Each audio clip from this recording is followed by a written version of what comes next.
And no matter what covetous enemies declare, common, the doctrine of all things common, is not my opinion. An apostle who is also Elijah restored it to God's church. A few have wondered, is common right? Can Mr. Pack really teach this to the church? I can. It's there in the Bible. It is throughout the Gospels and book of Acts. It is as provable as the very law of God of the Sabbath. And brethren of God, your God says you must do it to be saved. And I want every one of you to receive salvation.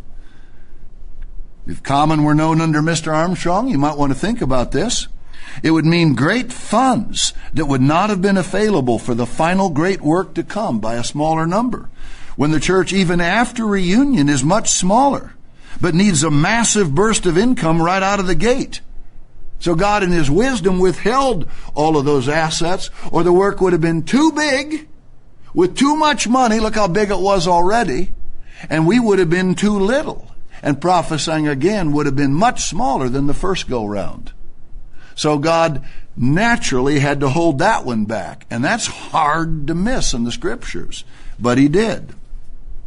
And by withholding this knowledge from coming earlier, God was leaving a giant doctrine to be restored alongside others that would automatically point in a big way to who was the final restorer.